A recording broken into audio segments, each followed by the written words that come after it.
Shalom Chaverim, it's Rubisa, ready to tell you about this week's Perashat Vaychi. So reach up, grab your Sefer Torah and bring it down and give that Torah a great big hug because we love our Torah so much.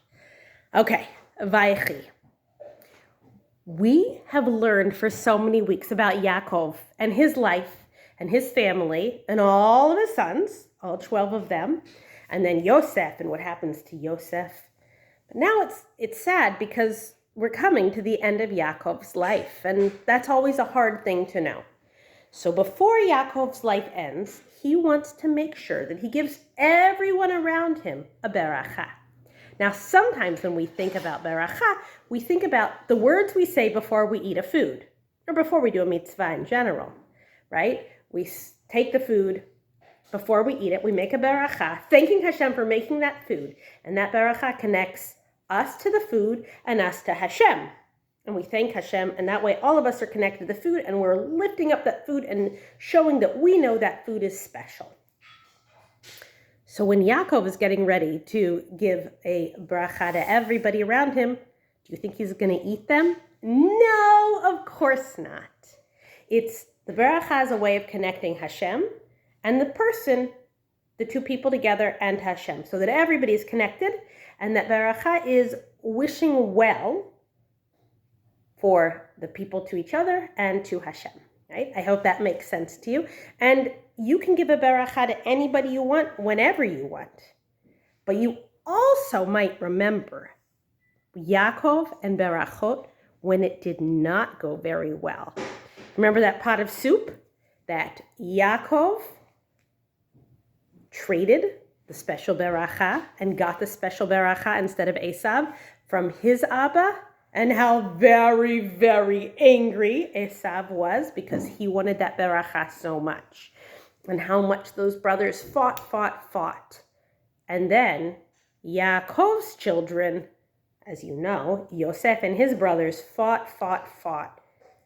It hasn't gone so well. And now we have another round of berachot. Is it going to go any better? It should, right? Because a berachah should be connecting everybody with happiness and well-wishing, not like it went with Yaakov and Esav. And so now, Yosef brings his two sons. Their names are Menashe and Ephraim. And he brings Menashe and Ephraim to his Abba, Yaakov, and he says, "These are my sons, please give them a berachah." So the older son goes under his Yad Yamin, his right hand, right? That's Menashe. And Ephraim, the younger son, right, like Yaakov was the younger son, goes under the left hand. And that's how Yosef sets them up to get a berachah, because that's their age order. Now, we've said there's been so much brothers fighting, which should not be, and not happiness around berachot, which should not be. So Yaakov should just do it and give the berachot, right? But he doesn't. He swaps his hands over like this. Try that with your hands, right? His hands should be like this. Instead, they go like this. And he says, the younger son, he's going to have this and this. Ephraim is going to have more than Menashe. And he gives them each a berachah with his twisty arms. Now, if your brother got what you think you should have gotten, well, we know what happened. We know what happened with Yosef, and it should be, but I wanted and he got, and it's not fair because. But it isn't, because that's not how it has to be.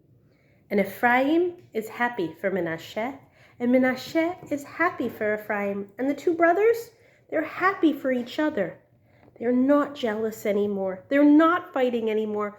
We finally reached a place where brothers are just happy for each other. They're not jealous. So it's my berachah to you that you are able to be happy with everybody in your family, and certainly your brothers and sisters, without fighting and without feeling jealous of what they have and you don't. The parasha goes on with berachot for everybody else, and finally we're starting to get along. Finally. And at the very end of the parasha, after Yaakov passes away, a lot of time goes by, and Yosef passes away too. And the Perashat Vaychi ends with the Jewish people, Bnei Israel, still in Mitzrayim, and nobody of Abraham, Yitzchak, Yaakov, or Yosef left alive anymore. And we'll see what happens to our Jewish people next week in Egypt. Spoiler alert, it's not going well.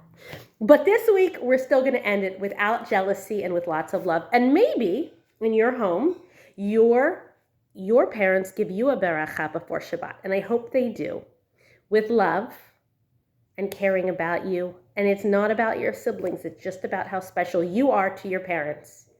Shabbat Shalom. Roll back up our Sefer Torah. Shalom, Chaverim. Shalom.